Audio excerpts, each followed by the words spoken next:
शहजाद साहब, अभी फिच की रेटिंग का भी आ रहा है माशी मैदान में कि कुछ स्टेबिलिटी है या इस तरह से मामला चलेंगे, इलेक्शंस की प्रेडिक्शन की जा रही है कि उसके बाद देखा जाएगा, लेकिन स्टॉक एक्सचेंज बड़ा रिकॉर्ड पे रिकॉर्ड बना रही है, लेकिन महंगाई मुल्क में उसी तरह से चल रही है। लोगों को ये समझ नहीं आती, एक तरफ पॉजिटिव खबरें आ रही होती हैं कि मुआहदे भी हो रहे हैं, लेकिन हम कोई आम आदमी की ज़िंदगी में फ़र्क नहीं देख रहे होते।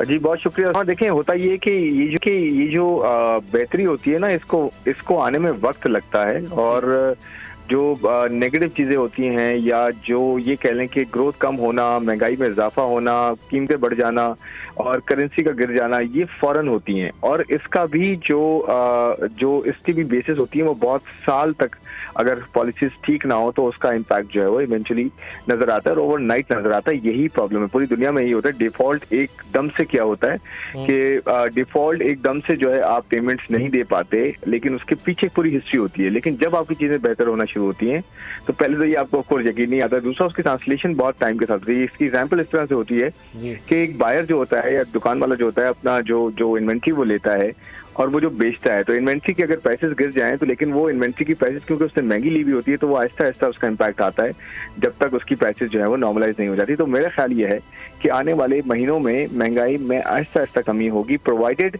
कि जो भी गवर्नमेंट है, जो भी साहिब इक़्तिदार हैं, वो ये मेक श्योर करें कि अगर पेट्रोल की कीमतें नीचे जाती, जो कि जाएंगी इस फोर्टनाइट में, एक्सपेक्टेड है कि कल जो है प्राइसेस नीचे हों, या फिर आगे आने वाले दिनों में अगर बेहतरी आती है तो उसे मेक श्योर करें कि आम आदमी तक पहुंचे। क्योंकि होता ये है कि प्राइसेस बढ़ा दी जाती हैं लेकिन कम जो है बहुत रेयर होती हैं। ये पूरी दुनिया में ऐसा होता है, लेकिन हमारी जैसे कंट्री में जहाँ की गवर्नेंस बहुत ज़्यादा स्ट्रांग नहीं है, यहाँ पे बहुत ज़्यादा इसका इम्पैक्ट पिसता है। तो मेक श्योर किया जाए कि चाहे प्रोविंशियल गवर्नमेंट्स हो, फेडरल हो, लोकल गवर्नमेंट्स हो, ये सारा ये मेक श्योर करें कि आम आदमी तक इसके असरात पहुंचे, तब जाके एक सही मानों में जो है वो पॉजिटिविटी आएगी और बेहतरी आएगी। ये जब पेट्रोल आप कह रहे हैं सस्ता होगा, क्या इससे हम बिजली पर कोई फर्क देखेंगे?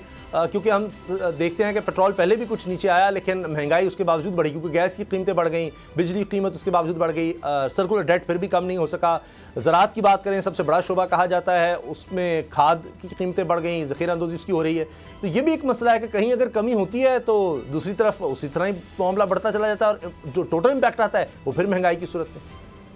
एब्सोल्युटली, देखिए हमारा मसला गवर्नेंस का है और हमारा मसला मैनेजमेंट का है। हमारा मसला कोई बहुत बड़े नहीं है इश्यूज। हम अपनी रिसोर्सेज को, अपनी पॉलिसीज को, अपनी जो है मार्केट्स को सही से गवर्न नहीं कर पाते, सही से जो है हम अपनी मैनेजमेंट ठीक नहीं कर पाते, चाहे वो गवर्नमेंट सेक्टर हो, even to an extent private sector भी। अब ये हाल हो गया है कि सही से मैनेजमेंट नहीं होती रिसोर्सेज की, और यही फर्क पड़ता है इसका कि जो सबसे पिछड़ा हुआ तबका होता है उसी को इम्पैक्ट आता है। आपने बिल्कुल सही कहा कि एक तरफ पेट्रोल की कीमतें अगर कम होंगी तो मुझे लगता है कम तो होंगी, लेकिन शायद इतनी ज्यादा कमी ना हो, ये एक्सपेक्ट नहीं करना चाहिए, क्योंकि हम IMF प्रोग्राम में हैं और IMF के साथ अगर आप किसी से पैसे लेते हैं और आप अपने कर्जों को पूरा नहीं कर पाते, टैक्सेस को उन जगह से नहीं लेते जहाँ से लेना चाहिए, तो इवेंचुअली आपको यही होता है कि आप किसी ना किसी पे तो उसका बटन डालेंगे।